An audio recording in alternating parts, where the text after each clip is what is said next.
Carles Puyol qui remet humblement son trophée à Ronaldinho, un joueur de baseball qui livre des nachos à un supporter dans les gradins, et d'autres exemples de beaux gestes accomplis par de grands champions vous attendent dans cette vidéo. Voici les 10 moments dans le sport qui forcent le respect. Sergio Garrido est un archer espagnol qui s'est illustré en finale d'une compétition de tir à l'arc par un geste de fair play vraiment honorable. Son adversaire du jour, Cláudio Alves, est portugais et le duel se déroule à Sintra au Portugal au printemps de l'année 2020. À un moment de la partie, une défaillance de matériel empêche le portugais Cláudio Alves de tirer alors qu'il est mené au score. Quand vient le tour de l'espagnol, celui-ci s'enquiert du problème de son adversaire et soucieux de l'équité de la partie, il décide de renoncer à tirer et recule de quelques pas. Ce mouvement plein de noblesse n'a certes pas fait basculer le sort du duel puisque l'Espagnol est tout de même vainqueur, mais il n'empêche que ce jour-là, Sergio Garrido a gagné l'estime du public, qui l'a vivement applaudi. Et c'est là un succès qui n'a pas une moindre valeur. Au GP Red Bull des Amériques en 2016, Dani Pedrosa a fait une malheureuse chute dans un virage, heurtant au passage son ancien coéquipier, Andrea Dovizioso. C'est un accident d'autant plus regrettable qu'une semaine plus tôt, celui-ci avait, par un malheureux hasard, été percuté par Andrea Iannone, alors qu'il était tout près de finir à la 2e place du classement. Conscient du tort qu'il a infligé au malchanceux Dovizioso, Pedrosa s'est hâté de lui présenter ses excuses juste après la collision et en fin de partie dans ses déclarations à la presse. L'Espagnol, qui a terminé à la 5e place du classement général devant Valentino Rossi, a reconnu qu'il avait perdu le contrôle de sa moto lors d'un virage et qu'il avait embarqué Dovizioso dans sa chute. Heureusement, celui-ci n'a pas été blessé par le choc. On imagine que si cela avait été le cas, l'Espagnol aurait été difficilement consolable. Cette vidéo vous plaît? Dans ce cas, n'oubliez pas de mettre un pouce bleu, de vous abonner à la chaîne et d'activer la cloche pour ne rien rater de nos prochaines publications. On poursuit. En finale des mondiaux d'athlétisme à Doha, la sauteuse suédoise Angelika Bengtsson est passée d'un état extrême à l'autre. En effet, au moment de prendre son impulsion, lors du dernier essai à 4,8 mètres, un accident s'est produit. La perche d'Angelika s'est cassée et la jeune suédoise, perdant l'équilibre, s'est brutalement retrouvée par terre, toutefois sans subir de blessure. Dans une pareille situation, l'athlète bénéficie d'un nouvel essai, comme le règlement le stipule. Angelika peut donc réitérer son essai au moyen d'une autre perche plus dure, et c'est dans les affaires de son amie française Ninon Guillon-Romarin qu'elle la trouve. Sous les encouragements des spectateurs, Angelika s'est si bien relevée de cette mauvaise passe qu'elle a battu le score de Suède lors de sa tentative suivante à 4,8 mètres. Une belle histoire qui avait très mal commencé. Le capitaine emblématique du Real Madrid, Sergio Ramos, s'est attiré des éloges unanimes lors de la victoire espagnole 3-0 contre la Suède dans le cadre des éliminatoires de l'Euro 2020. Si Sergio Ramos avait fait parler de lui très favorablement après cette rencontre décisive, ce n'est pas seulement en raison de sa solide performance ni de son but sur penalty, mais pour un beau geste envers un coéquipier. En effet, le défenseur espagnol, censé tirer les pénaltys de son équipe, a choisi généreusement de laisser sa chance à Alvaro Morata, alors attaquant de Chelsea. Ce geste qui a beaucoup plu a valu au merengue de nombreux commentaires d'hommage et de reconnaissance. Morata n'a pas manqué le coche, inscrivant le 2e but de son équipe avant qu'Oyarzabal ne creuse l'écart en toute fin de match. Morata, actuellement auteur de 18 buts en sélection espagnole, n'a pas caché son étonnement, ni sa gratitude après le match, remerciant chaleureusement son capitaine et qualifiant ce petit cadeau de « geste incroyable ». Cristiano Ronaldo est bien connu pour sa philanthropie et ses actions charitables. Lors de l'ample victoire du Real Madrid contre Getafe en 2011, le Portugais avait non seulement contribué au succès de son équipe en inscrivant un triplé, mais il s'est aussi illustré par un beau geste en fin de partie. Pendant le cours du jeu, Ronaldo a malencontreusement blessé un supporter au nez, après un dégagement maladroit en touche.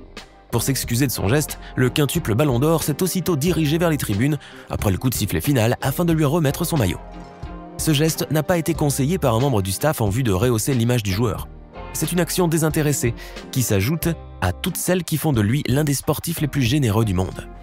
En effet, Ronaldo n'hésite pas à faire des dons considérables aux associations et aux structures publiques, en particulier au Portugal, en vendant aux enchères ses trophées reçus ou en versant une grande part de ses primes. Ajoutons aussi que l'attaquant portugais effectue régulièrement des dons de sang.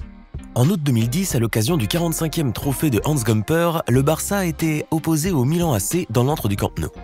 À cette époque, les Catalans étaient au sommet de leur force et les Milanais possédaient de leur côté une très belle équipe où évoluait le Brésilien Ronaldinho, alors l'un des meilleurs joueurs du monde et des plus respectés. Après le match qui s'est soldé sur un match nul, 1-1, les organisateurs ont procédé à des remises de prix honorifiques.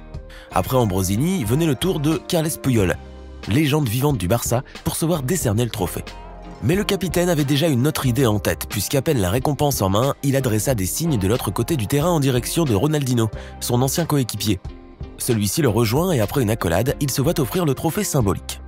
Cette scène d'amitié entre deux joueurs qui ont marqué l'histoire des Blaugranas a profondément ému tous les fans, lesquels ont été ravis de voir une raison de plus, s'il en faut, et d'idolâtrer le taulier de leur défense, qui a effectué toute sa carrière dans leur club. Tout le monde ne peut pas s'offrir le luxe de regarder de bout en bout un match de foot de son équipe nationale en Coupe du Monde. Ce groupe de pompiers de la ville de Zagreb, en Croatie, en est l'émouvante illustration. Alors que la Croatie, future finaliste du Mondial 2018, affrontait la Russie en quart de finale, cette division de pompiers était réunie pour suivre ce match historique dans leur caserne. Aucune des deux sélections ne remportera la partie dans le temps réglementaire, et les prolongations ne parviennent pas à les départager. Vient donc la séance des tirs au but pendant laquelle Russes et Croates suspendent leur souffle jusqu'au dernier tir qui devait offrir la qualification aux Croates. La tension est à son paroxysme et dans ce même moment, l'alarme retentit, appelant les pompiers à leur responsabilité. Aussitôt, sans plus songer au match, tous se lèvent précipitamment, revêtent leur uniforme et s'en vont en mission, privés du plaisir de voir Rakitic envoyer la Croatie en demi-finale. Manquer un moment si crucial doit être un vrai supplice pour tous les amateurs du ballon rond. L'abnégation et le sens du devoir de cette équipe de pompiers sont admirables et n'ont pas manqué d'ailleurs d'émouvoir toute la planète. Mais certains internautes ont remarqué, non sans raison, que certains éléments de cette vidéo ne paraissaient pas authentiques. Et en effet, il s'est avéré plus tard que cette séquence était un spot de campagne destiné à prévenir les risques d'incendie qui surviennent fréquemment lors des célébrations importantes à cause de l'usage excessif des fumigènes et autres appareils pyrotechniques. Ce coup de communication est une pleine réussite puisqu'avec plus de 1,5 million de vues, on peut dire que le message préventif est bien passé. Après le football, passons à la boxe. En demi-finale de boxe du trophée Mohamed Ali, en Russie, Gassiev combat Dorticos, alors réputé pour sa formidable puissance de frappe. Dans la 12e reprise du combat, Gassiev, grâce à un crochet du gauche, envoie son homologue sur le tapis pour la première fois de sa carrière. Cependant, il parvient à se relever, mais ne tardera pas à être déclaré KO technique, après avoir été projeté hors du ring. Dorticos aura du mal à se remettre de cette cuisante défaite, tandis que Mourad Gassif, de son côté, conserve sa ceinture IBF en remportant cette belle victoire. Après cela, en conférence de presse d'après-combat, Dorticos était si affecté par le revers subi qu'il avait grand mal à s'exprimer. Alors Gassiev a eu le tact d'aller réconforter son adversaire vaincu à la surprise générale. Dorticos en larmes a pu mesurer toute l'étendue de la sportivité de Gassiev qui est parti le serrer chaleureusement dans ses bras en lui disant « Tu restes un champion », sous les applaudissements des journalistes présents.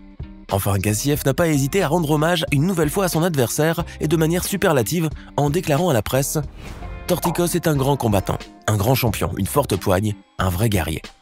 Se faire livrer jusque dans les tribunes un repas par un joueur de baseball durant un match, Andrew Gudermitz l'a fait, et ce souvenir marquera toujours sa mémoire de supporter.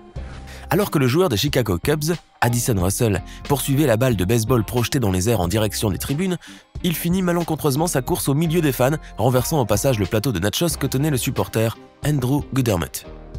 Celui-ci, visiblement mécontent, a l'air de se retenir d'adresser des reproches au maladroit Russell.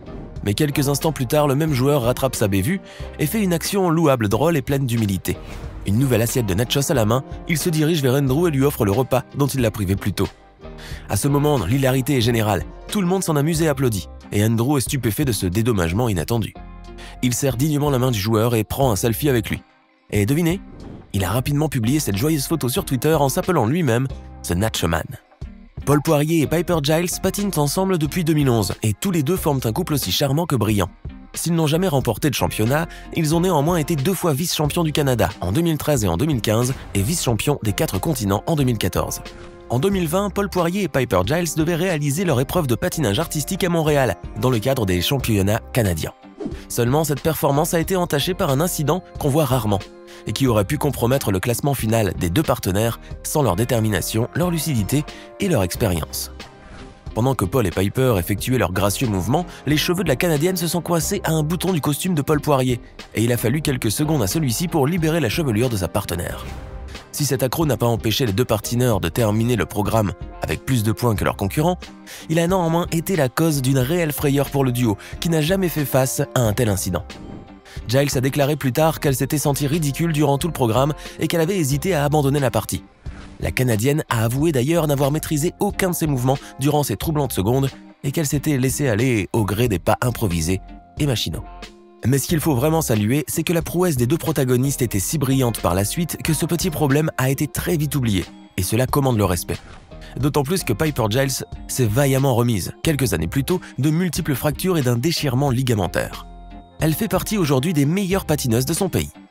Voilà, c'est la fin de cette vidéo qui rappelle que l'essence du sport consiste avant tout dans le fair play, l'humilité et le respect, des valeurs inestimables qu'il faut veiller à sauvegarder. Que pensez-vous de tous ces beaux gestes de grands champions ? Lequel vous a paru le plus respectable et le plus émouvant? Dites-le nous en commentaire.